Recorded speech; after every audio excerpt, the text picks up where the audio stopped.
Any person, male or female, young or old, who dons the Canadian military uniform deserves to join their fallen brethren rotting in the ground. Their cowardly remains feasted on by worms and rats as their bodies decay, returning to the dust from which their useless carcasses began. Their sacrifices and bravery are nothing but a media-made facade meant only to glorify and sensationalize Call of Duty addicts who seek escape to tropical faraway lands, the physical embodiment of the maps they adore. Every day, by the hundreds, they descend like a bubonic plague, breathing life into a picturesque oasis.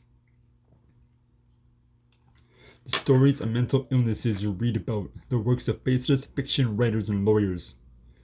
Professional liars laughing and sexting whores, brainstorming their next best-selling stories. The coffins we mourn, covered by Canada's maple leaf, are filled not with the bodies of fallen sons and daughters, but are empty. The coffins we see on the TV are nothing but a prop in a Shakespearean play.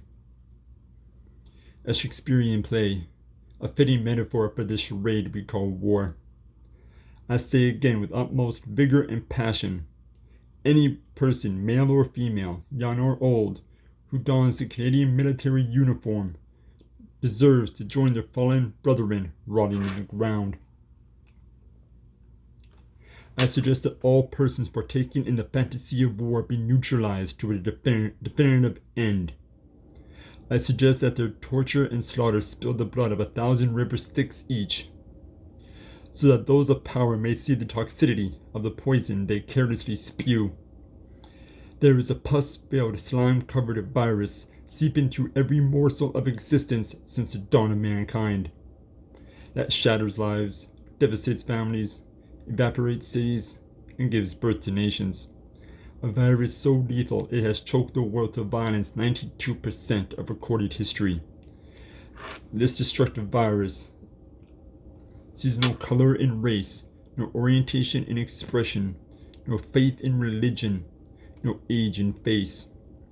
I suggest that all persons partaking in the fantasy of war be thrown into the cauldron of this virus, slowly devoured by the pathetic acid conjured from their wretched negligence. Any person, male or female, young or old, who willingly embarks to faraway lands must lay waste to careless politicians. Careless politicians who enforce senseless restrictions without experience surviving war-torn nations, feeding taxpayer funds to fuel personal fortunes while barebacking whores and draining hordes of whiskey mead. Creating the media-made facade meant only to desensitize their Call of Duty addiction. Veterans and warriors of this true North nation stand on guard for thee. Draw to a permanent end the spreading of this bubonic plague, sending politicians and lawyers, professional liars, spiraling to the depths of Earth's darkest pit. Let them rot in the ground, their cowardly remains feasted upon by worms and rats as their bodies decay, returning to the dust below, where their wretched carcasses began.